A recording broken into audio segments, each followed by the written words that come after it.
Here I am. Here I am. Here I am.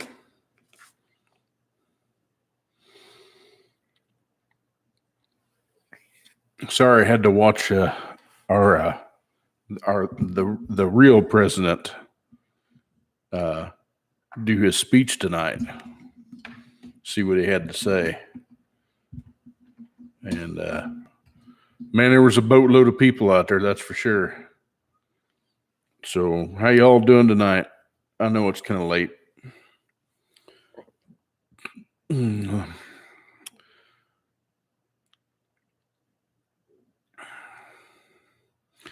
Steven, I don't know that he was running late. I think he just planned on having a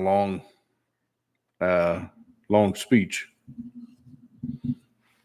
I think he really enjoys doing those speeches, so it's all good. So what's going on? Anything good? My hair looks lovely. Excuse me. Combination of hat hair and hat head and this wonderful weather we've been getting. Man, has it been raining. We need the rain, but holy cow, can't hardly keep up with the grass now.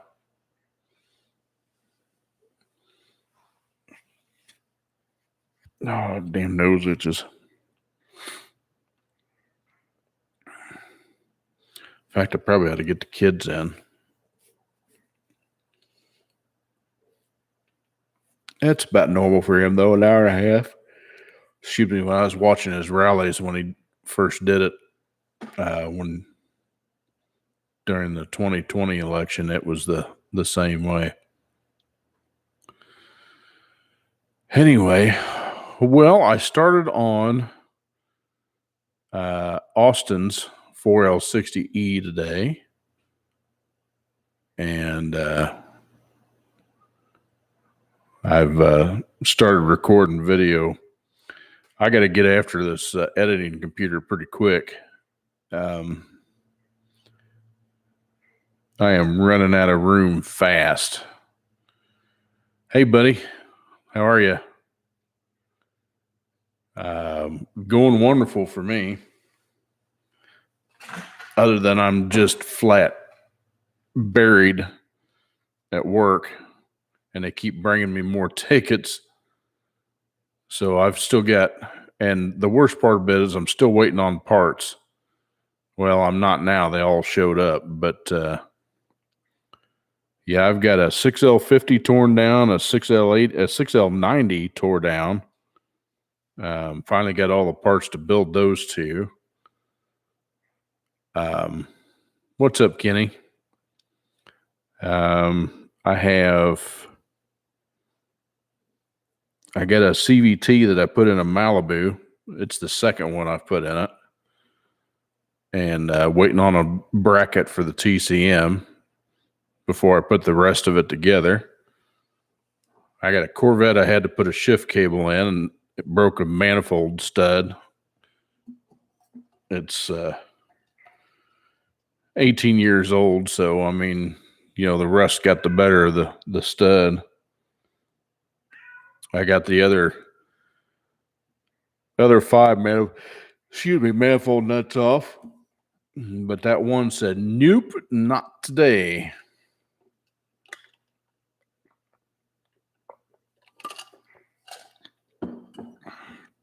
And I hate messing with broken manifold studs.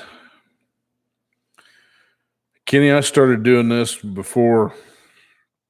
I learned a lot from my grandpa, but when I was 16 and 17, I'd always liked messing around with stuff mechanical. Went to school right out of high school, went to technical school, trade school for one of those 2-year courses in 48 weeks, it was brutal, but I got it done and made good grades and got out. I think I moved back somewhere around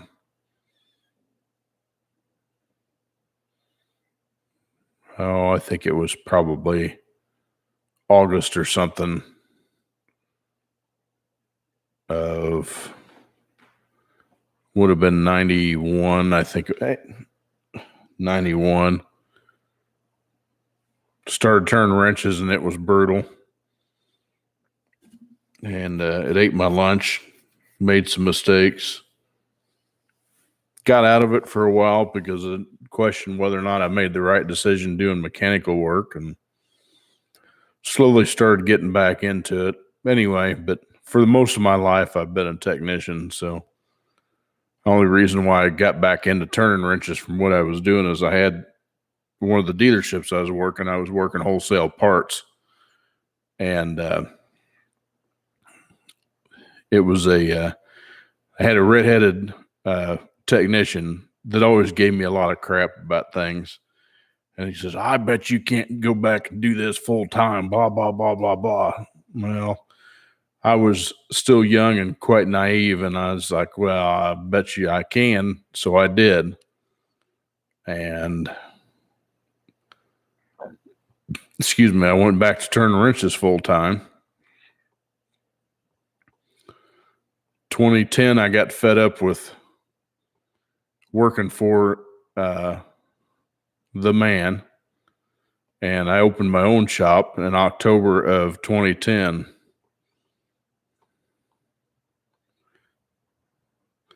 What's up, Mr. Darrell?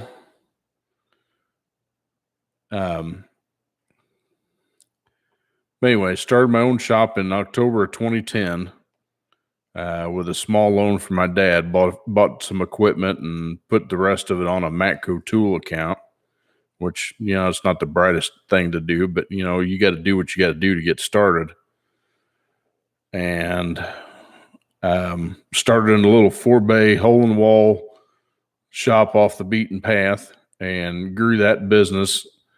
And I was growing fast enough that I had an opportunity to get out on the main drag of a street. So in 2013, I moved to a much bigger building, and it took off from there.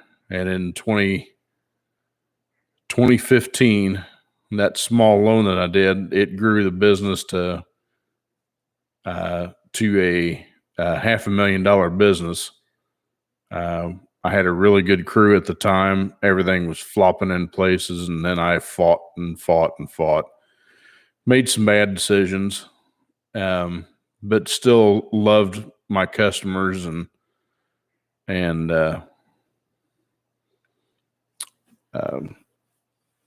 at any rate, in a long story short, I was burning myself out because I was working so many hours, and it was taking a toll on my health. It was taking a toll on my marriage, and it was just really rough. And so I had to make a decision, and I told the wife, says, all right, well, you dealt with me doing this business for 7 years. You make the next decision. And she goes, well, I want to move out of the state. And says, okay, where do you want to go? Well, let's go over to the Smokies or something. So we started looking for land over in the Smokies. Man, we found this one house that was just, oh my God, it kicked ass. It was beautiful. It had just been remodeled. The basement had a home theater set up already in it with a great big, huge wet bar. And it had a second master bedroom in the basement that was, it had a huge walk-in shower and a tub with all sorts of stonework in it. It was just beautiful. And it had a great big, huge shop out back that had like 3 bays, tall ceilings. And you could tell on the floor it had, the guy before it had some, it had some drive-on racks for car storage. And it was beautiful. It would have worked great, except for the fact we still had the horses. So we had to have some place that we could do the horses, and that would have been pushing it. And I don't think in the neighborhood that it was in, it would have flown. So, and it was a little bit high on the price price range. But we kept looking, and we couldn't find anything. And this was around Virginia. I think it was the Roanoke area. Beautiful up there. Oh my God, it's beautiful. And the roads were curvy and hilly and just a lot of fun to drive on, you know. So anyway, so the wife went further south and she ended up in Florida. And she found a house that we really dug. It had a freaking swimming pool in it that was covered. Lots of land, good land for the horses. It was already set up, would have worked great until we found out that it had mineral rights on it.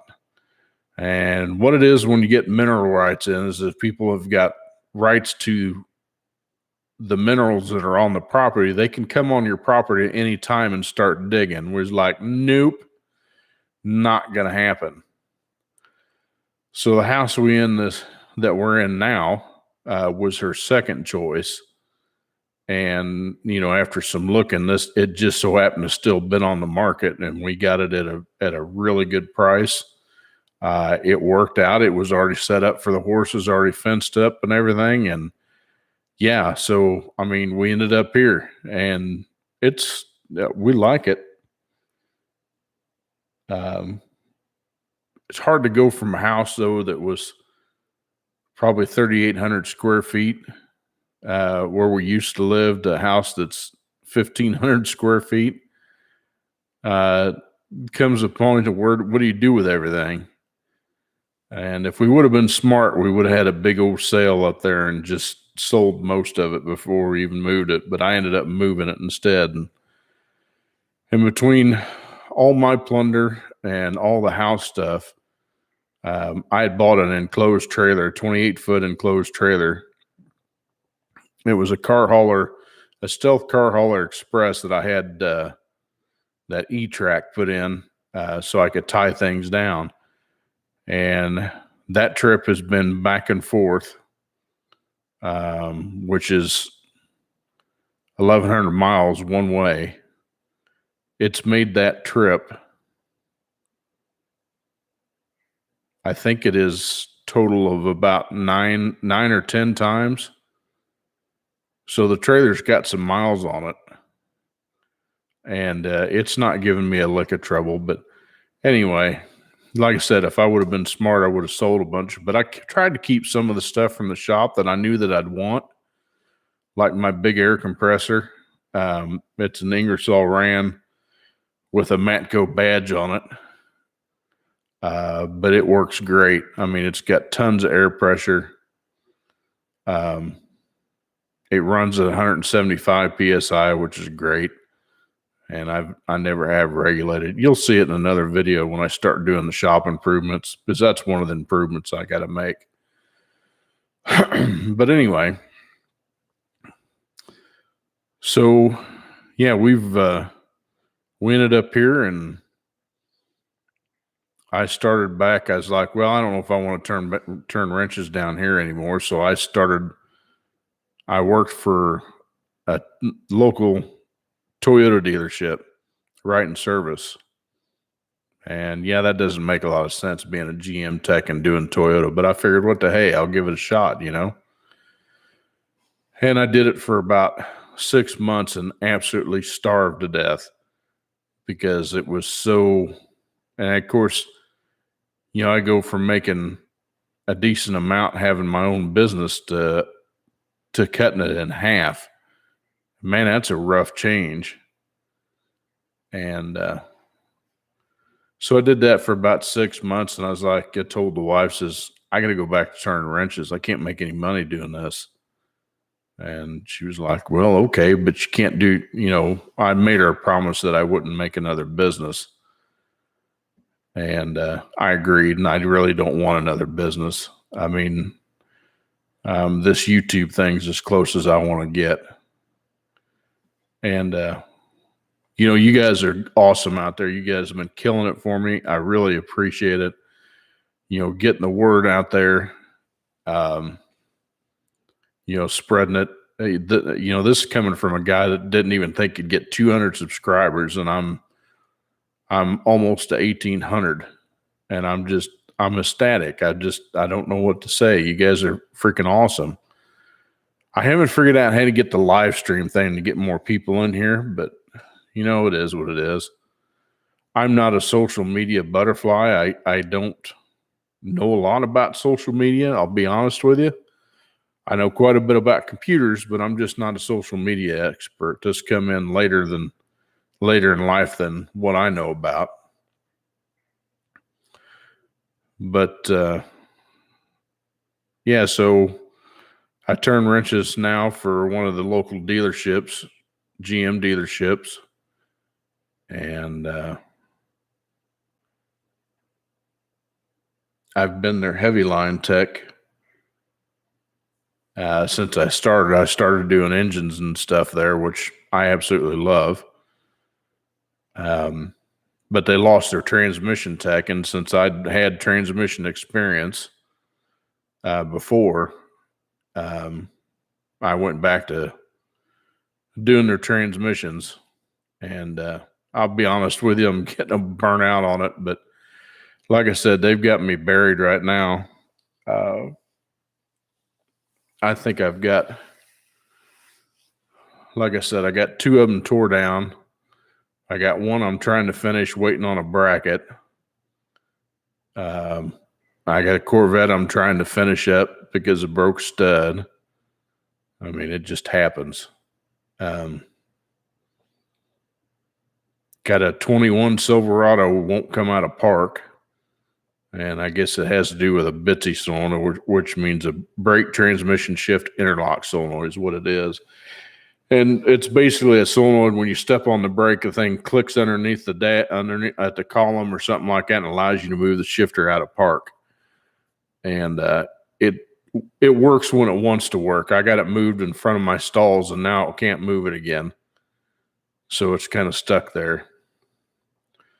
Then I got another one with a 6L80 that's burnt up, and I got a Pepsi-Cola van with a 6L80 that's burnt up, 6L90, it's burnt up. And there's one other one out there. I can't remember. Oh, that was that same truck. But I mean, they keep handing me tickets, so I'm doing what I can. Kenny, you're more than welcome. Like I said, when I started this, I don't have any. We weren't blessed with any kids, so I got nothing to share my knowledge with, and I want to share it with somebody. Hopefully that somebody can use it. I'm not the smartest cookie in the world by a long ways. There's guys out there that are plenty smarter than I. I'm very technical. I like to do things as right as I know how. A lot of common sense is involved in that. I don't know. And I really enjoy teaching. I find to me, it's relaxing. And I get a chance to do it, on this platform. So I'm just tickled to death. I'm glad you all can get something out of it. Jerry, you got a lowest thrust washer and lowest pressure plate. New Alto steels, new Alto clutch plates. Find out if we get the input shaft right. Well, that's good, Jerry. I think that that one that I'm doing is I think it's a 94 4L60E is the one that I've got. That's the one that I'm going to build for Scarlett.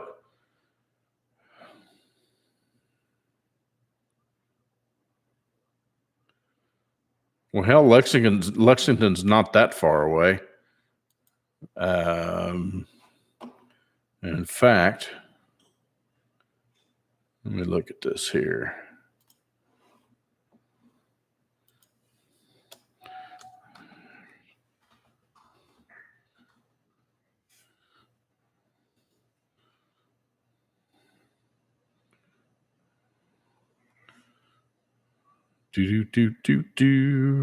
Oh, I probably shouldn't do that.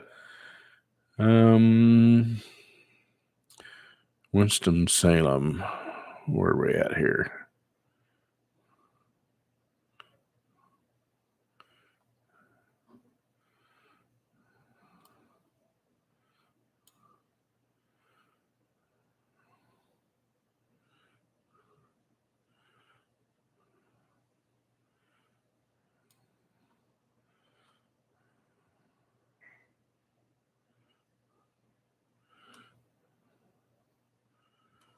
Man, I could have sworn that we go that way coming up, but I could be wrong. Oh, yeah, way off. I'm going to say usually we go, when I go up north, I'm on 75 and I go through Chattanooga. So, yeah, that's a ways off. But, one of these days, I want to do Streetcar Takeover. I want to go to one of those events. In fact, my buddy of mine, who I also work with, he and Kevin from KSR Performance and Fabrication, or Fabrication Performance, I don't remember which way he says it, but anyway, he's up there with Soccer Mom, which is their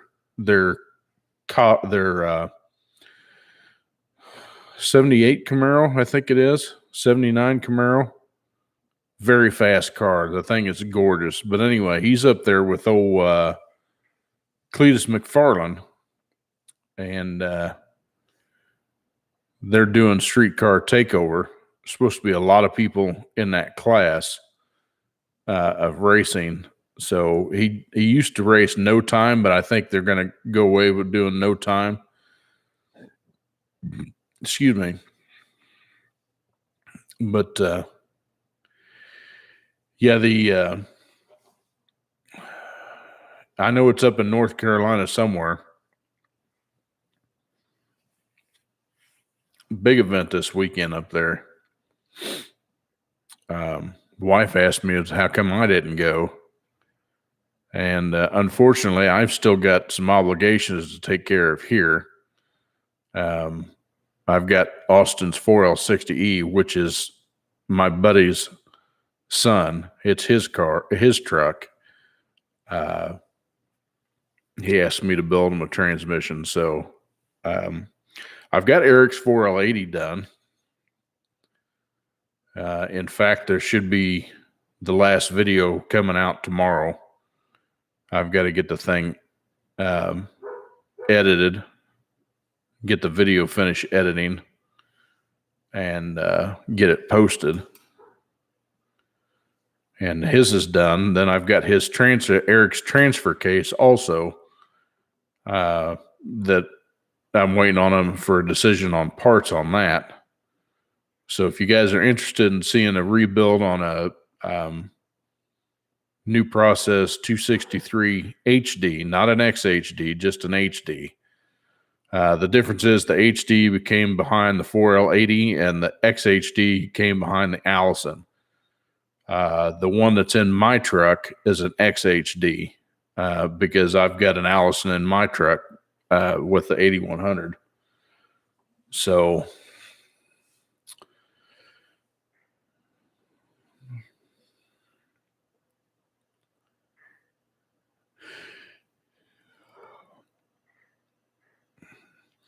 Jerry, you can run that end play pretty tight on that 4L60 and not be worried. So if it's less than 20 thousandths on your end play, on your input shaft, I'd go with it. Yeah, the 231 transfer case, I do believe was off the GMT 400 chassis, which the 263, 261, it's got no end play.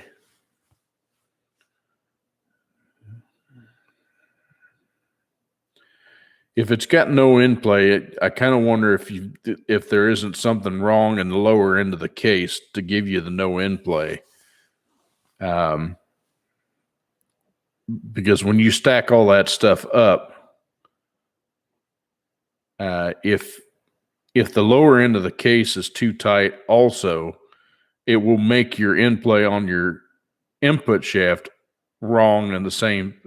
In other words, if you used a spacer or something, or you you used a spacer underneath of the output shaft, it's going to push all that stuff up. So you may not have something seated in that lower end of that case that's holding the whole apparatus up. I mean, it's possible. But in the same instance, if it was, you'd have a heck of a time getting your snap ring in your output shaft that holds everything in. So chances are there may not be something seated from about the sun shell up.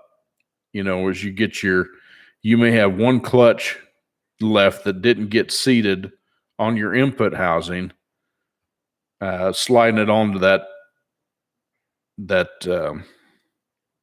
reaction shaft carrier, the piece that always wears out. If that's not all sitting in there, if you got a mismatch there with a bearing versus a washer style, then,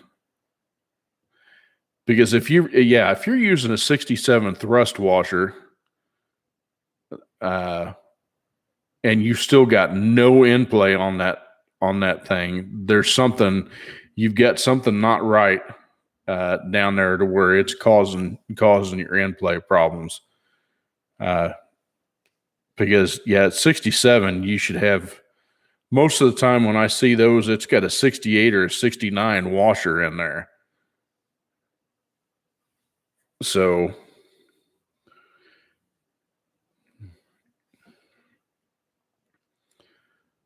yeah, I would definitely look into that.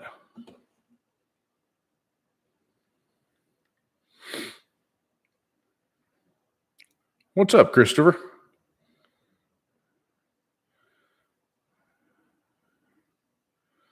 Okay, to answer your question, I'm trying to raise some money because you know as well as I do, these projects cost money. So I am trying to get these projects that, people have asked me to do, trying to get their stuff done so I can start looking at getting mine started. I need to get back to the donor that I've got to try to get it running. I just want to get it running before I pull it out, and like I said, the rest of the body on the car is trash. So, well, that's not uncommon on a third gen. They're good about overheating. To me, I think they undersized the cooling system on those third gen something fierce. I had several Firebirds. Actually, I had a Firebird formula, and I've had two Trans Ams. Of course, if you watch the video to the end, it'll have the it shows my GTA that I had, the white one. The biggest thing I can tell you is you got to make sure that thing has that chin spoiler at the very bottom, and it's not all bent out of shape to where it doesn't hold its form, or it's been cut or something like that. If it doesn't, you're going to have to make one, because I don't even think they're available anymore, but I know you could probably make one. I may decide to make a custom one, but it's got to have the plastics in. It's got to have the chin spoiler that sits at the bottom of the radiator support. If it don't, it'll overheat every time when you go down the road. Every time, no matter what, it'll overheat.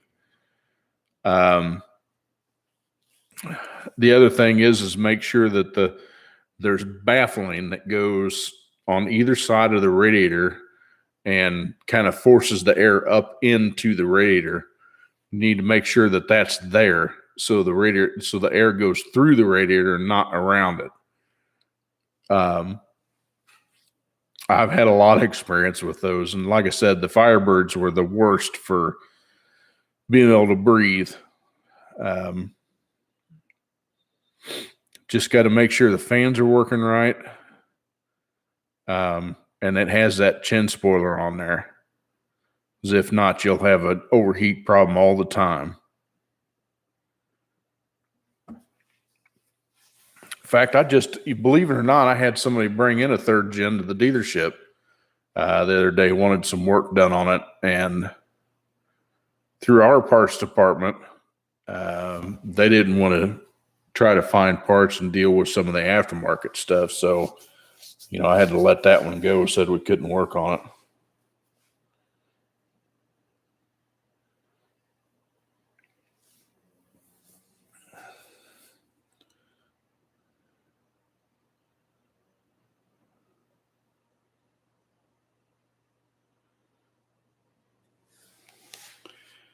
Yeah, there's baffling. In fact, one of the cars that I took off still had the baffling there.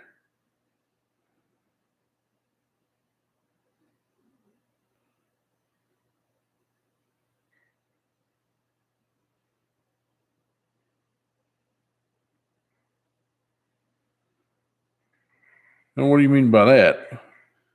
Way more than your live stream. That's why I do the live streams, though. I mean, that's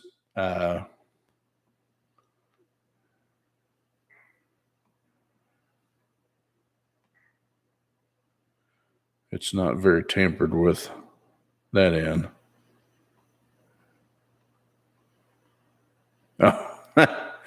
Well, I mean, you can do what you do. I do it for you guys anyway. So I don't have a problem with it at all. I mean, imagine the people that get on there. I've only got 6 people on here. So, and most of them just watch to see me gab, I think. I don't know. I've got some really good patrons on here, though. But I do this for you guys. So it's just time more than anything. And I've got some of it. I lot for this. So you got questions, I'll try to answer them. Don't be afraid to ask them.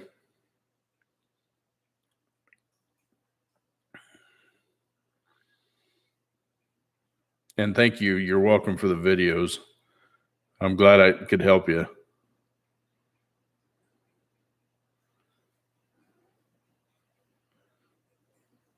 Yeah, I've had, let's see, 3rd gens, I've had one,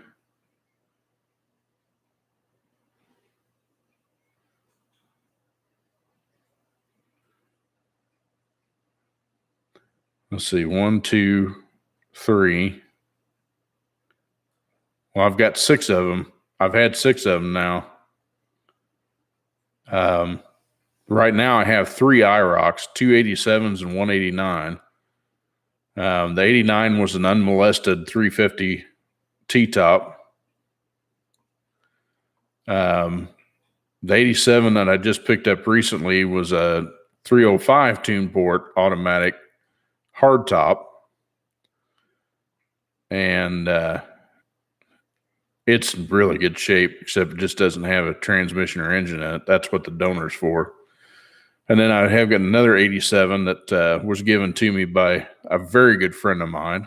That was a 87 carbureted 5-liter automatic hardtop car. And yeah, I've had quite a few of them. I've had a lot. I've had, I also had a 77 TA and an 81 turbo TA.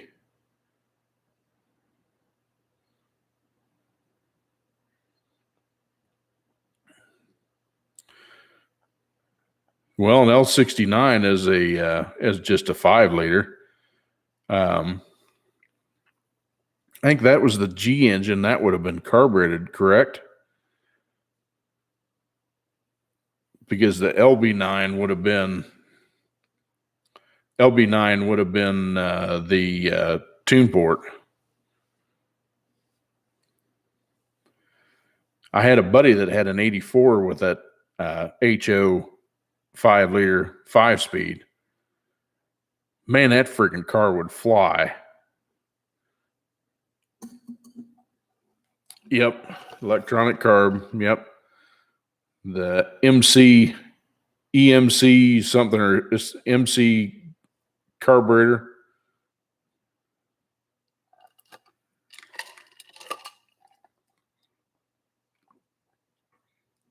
Yeah, that's what this 87 was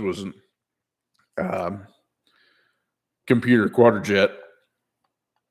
I haven't looked, but the ECM may be still in that car.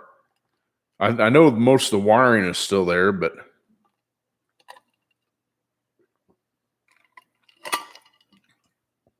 again, it doesn't have a powertrain in it either. So it'll probably get fuel injection stuck back in it.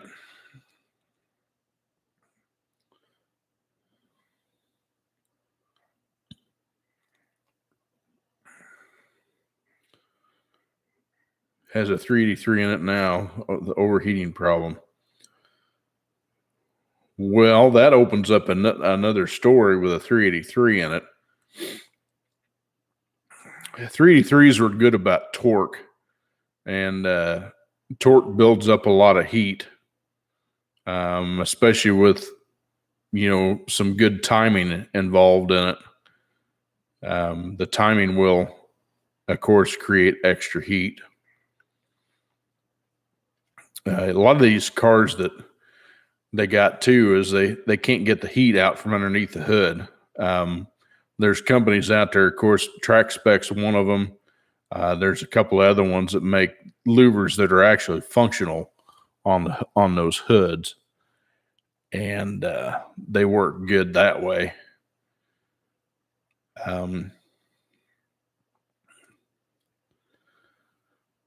So, I had a buddy of mine that had a 383 in a 84 with a T5 in it,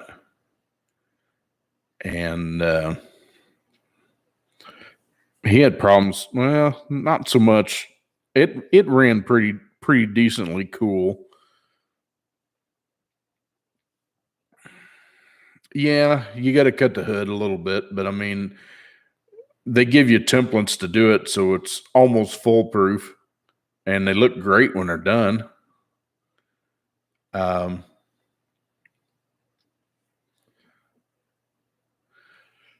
Oh, goodness gracious. I'm trying to think here. If that 383 is an automatic car too, and it's got a stall converter in it, that will contribute to your heat in the radiator if you don't have an auxiliary transmission cooler.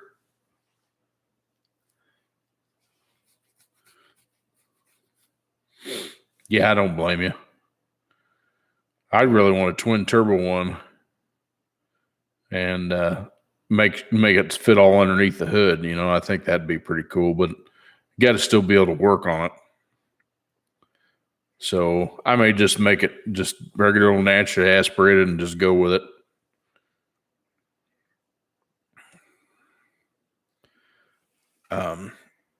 But as far as the T5, yeah, I've been into a couple. It's been years since I've been in one. In fact, I've got one in the shop. One of these videos that I do, I'm going to get into it.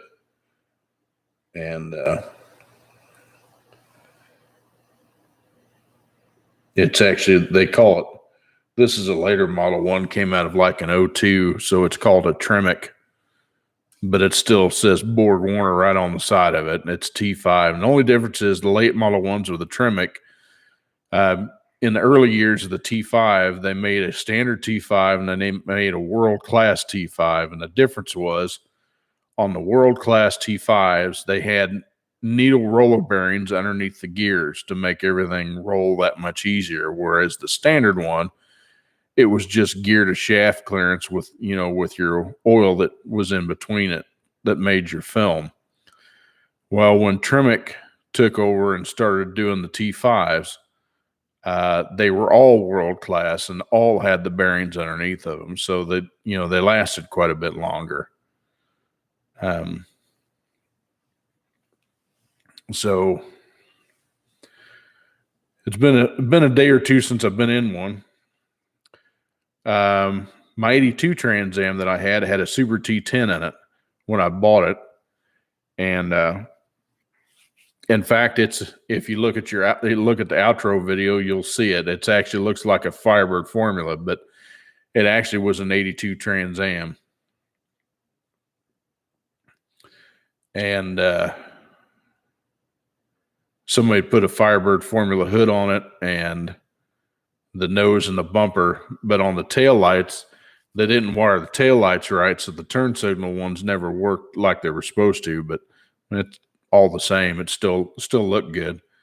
But what gives it away is it still had the Trans Am fenders on it, so it had the air outlets at the bottom of the fenders. So, but anyway, so I was driving a Super T10 one day. I was driving through town back home and come up to a stoplight and made this god-awful noise. And from then on, it made some really bad noises between first, second, and third, and got in fourth, it went away. And what had happened is there's a bearing that goes in between the input and the output shaft. It's like a cone, looks like a wheel bearing. But anyway, that bearing failed, and it just tore the bejesus out of the inside of that dude. So at the time, I didn't know enough about it to want to jack with it. I wish I would have anyway, but there was a reputable Borg Warner guy there in Kansas that did those, and I took it to him to have him check it out, and he says, "Well, I can do this one. It'll cost you $9.25 to get it back up and going." So it goes, "Or I can give you a T5 for $15 more." And I was like, "Well, that's a no-brainer." And the only thing I had to do was change the bell housing. I had to put a bell housing. And here's something else that's interesting. 83 was the first year for the T5 in the Camaros and Firebirds. And it was the only year that used manual linkage on it. So finding because the 82 had manual linkage. So finding the bell housing to fit that dude was kind of tough, but they were actually come up with one, and I put it in there. It worked flawless. It was great. Didn't even have to change the drive shaft. And then 84, they went to hydraulics. So, but yeah, that was a cool car.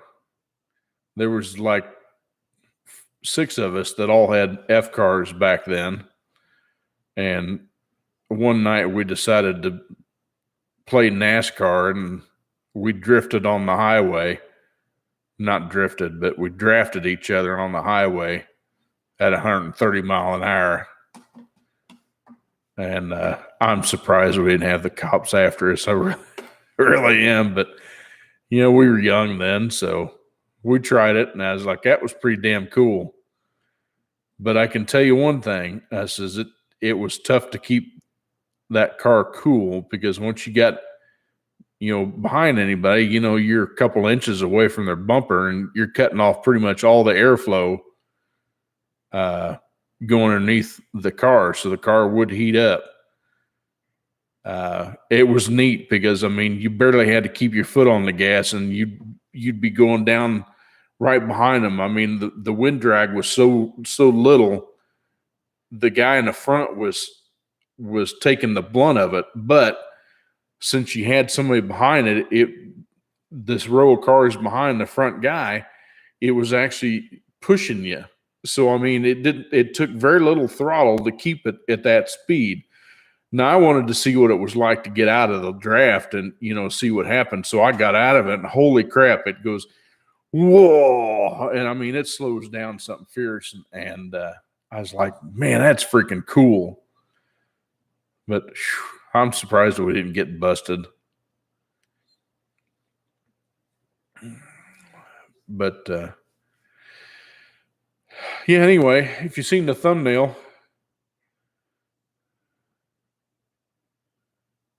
getting this engine to cool down other than what you've said for high flow pump make a difference.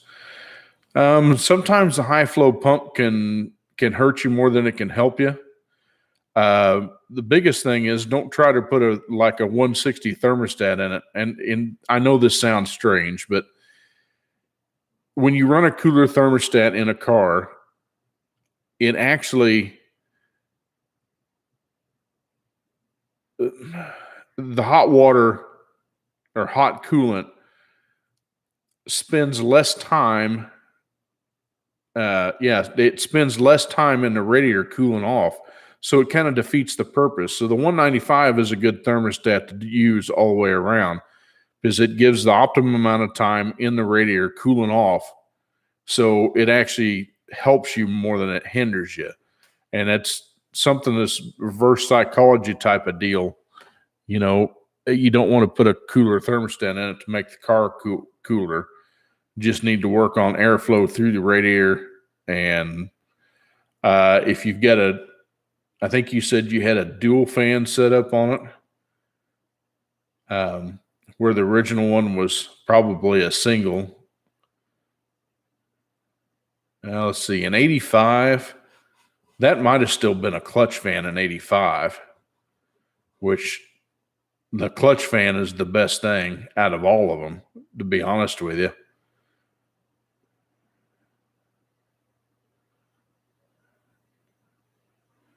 Okay, so it's got dual fans now. Right. So the original one was I couldn't remember what the year was that they went over to electric fans. I thought it was either 85 or 86. I know my 82 had a clutch fan in it.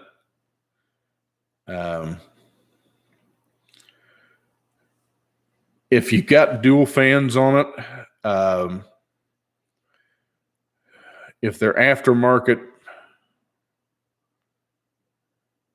yeah, I'm saying on the early ones, the early ones had single fans. My 87, or excuse me,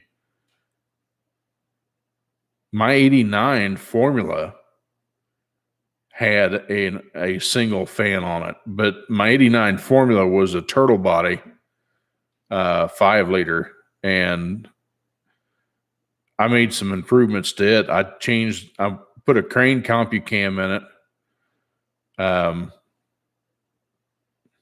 I did a Hypertech chip, and I changed the rear gear ratio on it. And I went from a 273 that came in at factory to a 342. And holy cow, did it wake that car up. It dropped like a full almost 2 seconds off of my quarter mile time, for just being a 5 liter, that didn't flow worth a damn. It was running 1760s in the quarter mile, to begin with. And it was down to like 1560s when I changed all that stuff. It was impressive. And I just left it there and drove it that way, and it didn't run real high, and it worked. Everything worked really good.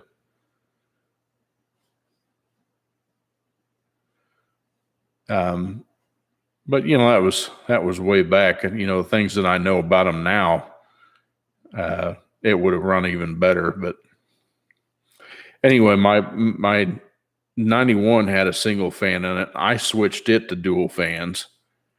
And it worked fine.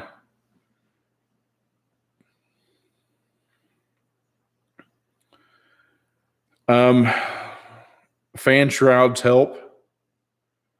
Just make the little things, like just making sure that in between the AC condenser, I'm assuming this thing has AC on it. I didn't think to ask that. Does it have AC?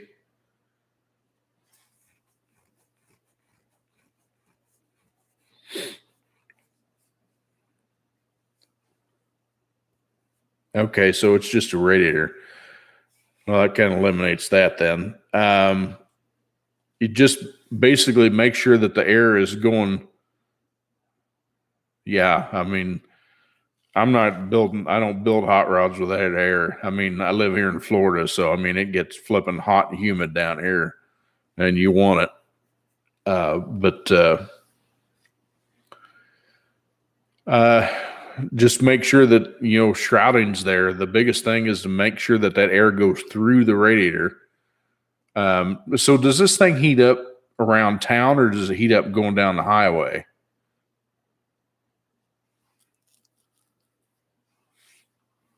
Or both?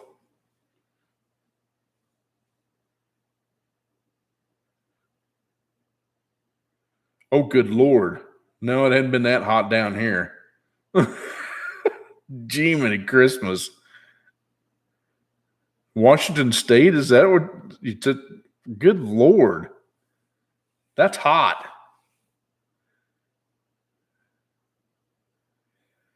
Oh, well, that thing's pretty tight then, I'm sure. And I'm sure it's probably got iron heads on it.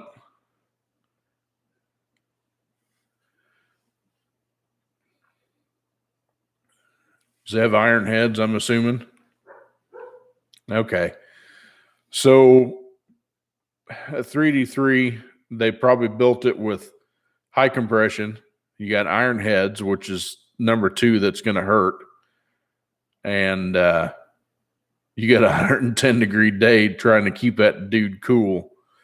You kind of got everything working against you. But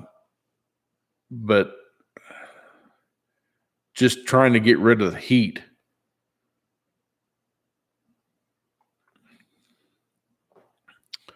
So high compression, high cylinder head, not static compression. I think what I'm trying to think of is cylinder pressure.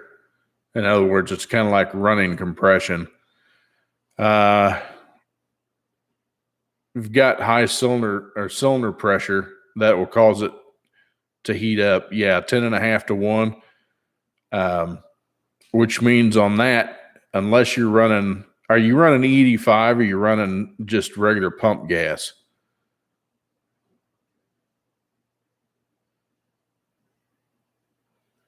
And I guess I should ask, is it carbureted?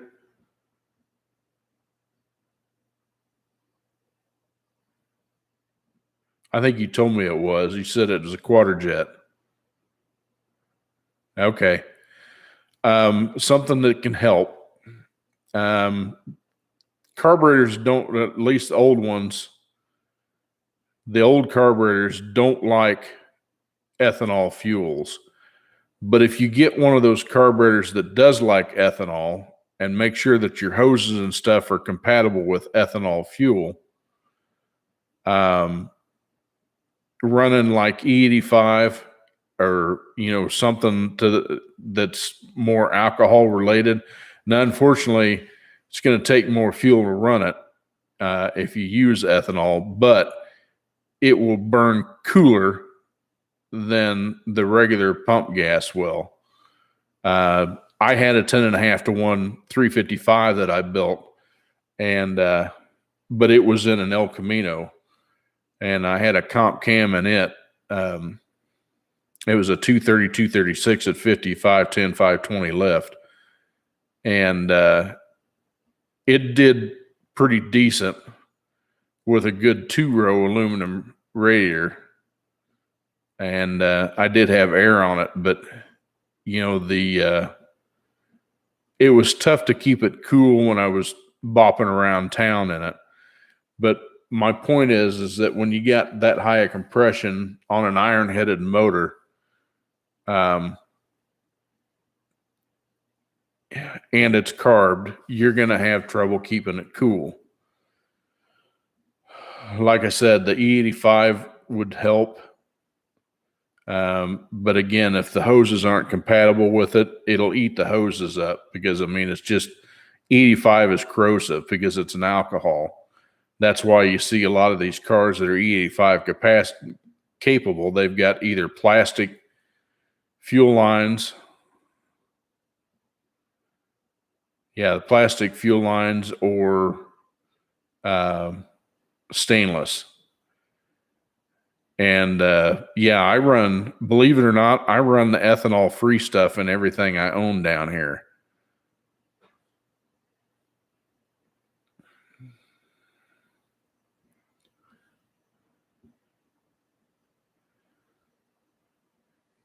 Yes, aluminum heads would help with the temperature because they dissipate heat faster than cast iron does. That's the reason why you use it.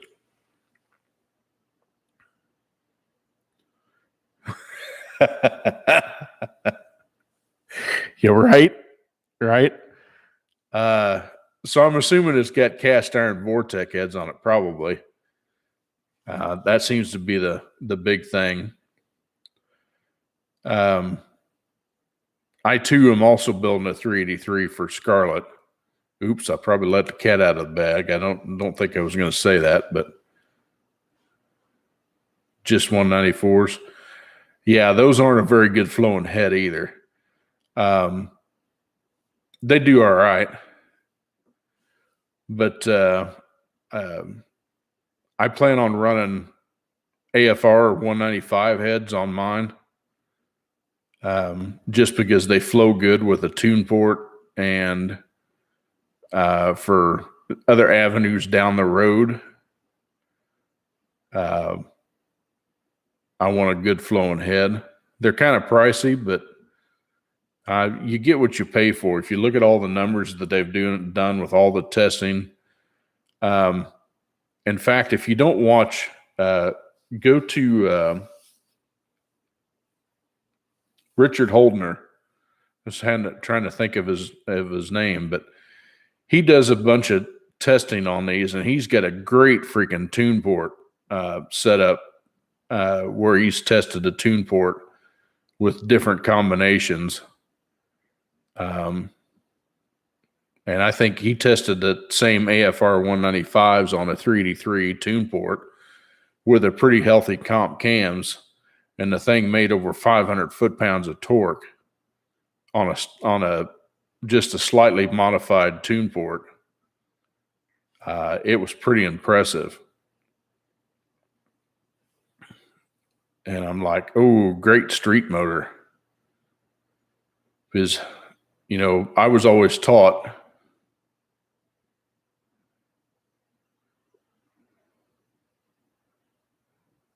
all right, buddy. Good to talk to you. Go enjoy your dinner. Yeah, it's probably what, 7:30 there, I'm guessing.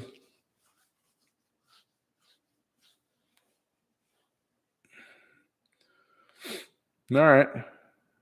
Well, I'll be here.